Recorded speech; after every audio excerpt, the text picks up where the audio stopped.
Welcome to session 6 of Training 101. In this session, we're going to walk back through the strokes that we've worked on, the forehand and backhand counter hit and the forehand and backhand push. But now we're also going to explore the topspin and the value of the most important strokes in table tennis, the forehand and backhand topspin. To get the most out of this session, make sure that you watch 4 tutorials. The forehand topspin against block, the backhand topspin against block, as well as the forehand block tutorial and the backhand block tutorial. First up, let's work on that consistent hitting, but what I want you to focus on today is just making the correct decisions between your forehand and backhand. So we're going to start by just hitting the ball around the table, but making sure that when the ball comes to our forehand area, that we're playing it with our forehand. When the ball comes to our backhand area, we're going to play the ball with our backhand. Initially, we're just going to control the ball on both the backhand and the forehand side, making the decision between whether you're going to play a backhand and forehand. Just working on controlling the ball, tapping the ball back, and making those correct decisions. Fairly soon, as you start to feel comfortable with the switching, you can start to think about those 2 counter hit strokes that we did, thinking about the forehand counter hit and the backhand counter hit.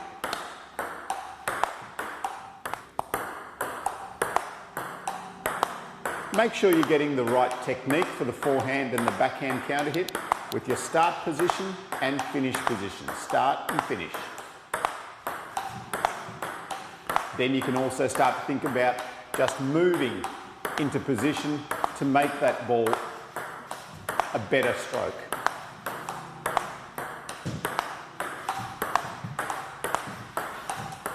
And then once you get comfortable again, we can start to speed up.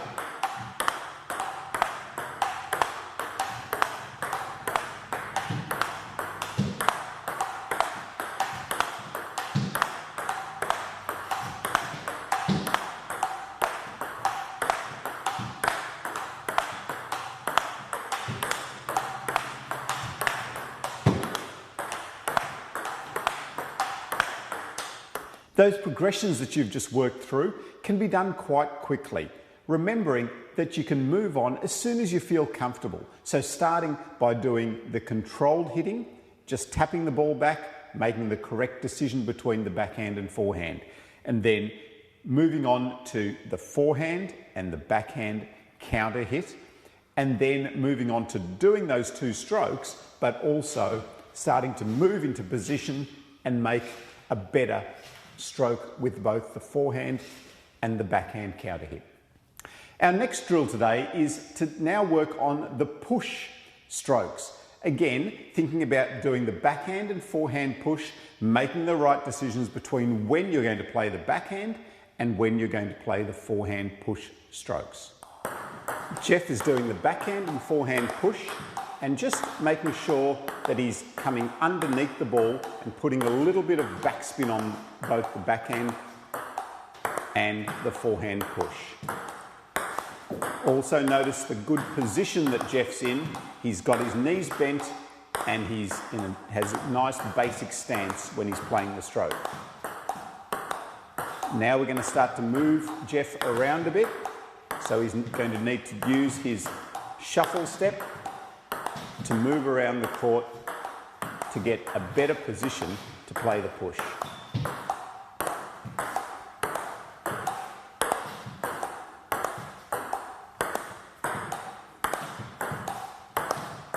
Let's now explore the topspin strokes. With the counter hit, we were starting to put a little bit of topspin on the ball, so the ball was rotating forward. Now we're going to explore placing more topspin on the ball by playing the forehand topspin and the backhand topspin strokes. Now, all these is just an extension of the counter hit strokes that you've already learnt. So with the counter hit strokes, we started here, finished at the eyebrow, starting here, finished in the mirror or the selfie position. With the topspin, we're just extending those strokes to start lower, finish higher, and that will generate more topspin. Why is topspin important? Because it means that eventually you can hit the ball faster and the ball is going to dip onto the table better.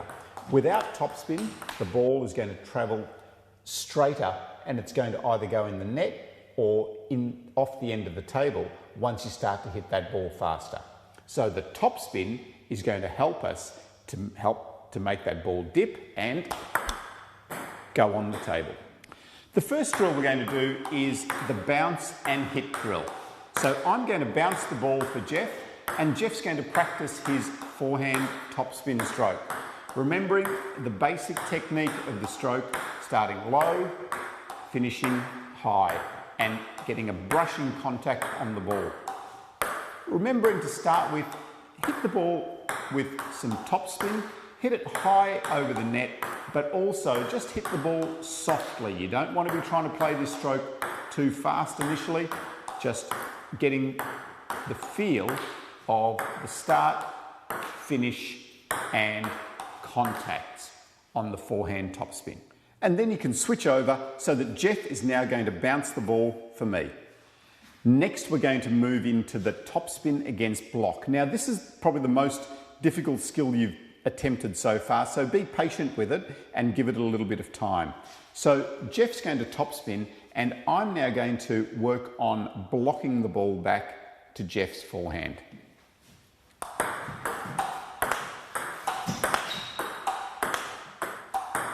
With the block, remember you're not trying to hit the ball too fast, just controlling the ball back for the person to practice their topspin stroke.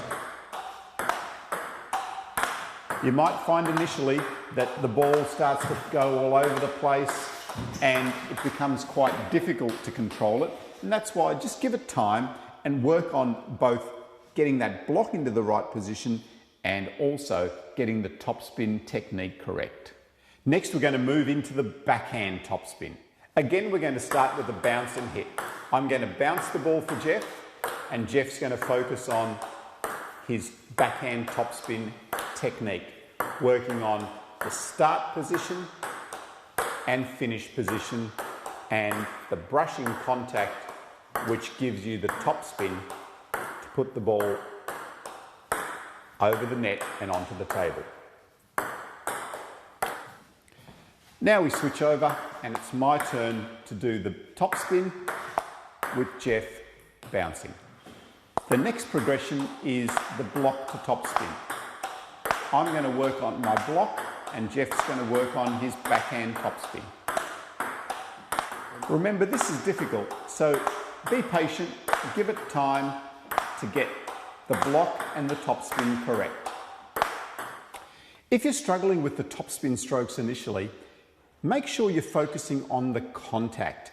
I find a lot of players tend to brush up too much and end up missing the ball completely, or they get a really thin and poor contact. So work on making sure that you're getting a nice brushing contact, but make sure that you're coming forward into the ball so that you're contacting the ball consistently. Okay, Jeff, it's game time. Awesome. So the game we're going to play today is the topspin to block game. So we're going to play a game where I'm only allowed to play forehand block, Jeff's only allowed to play forehand topspin, and the ball is only allowed to land in the forehand halves on both sides.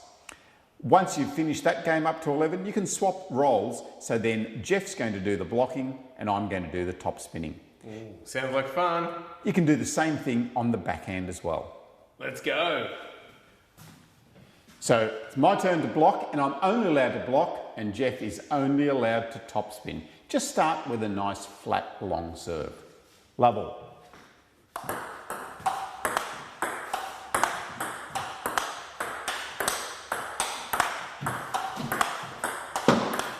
Yes! Love one.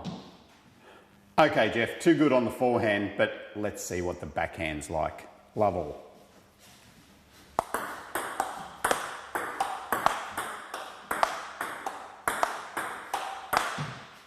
Yes. Love one.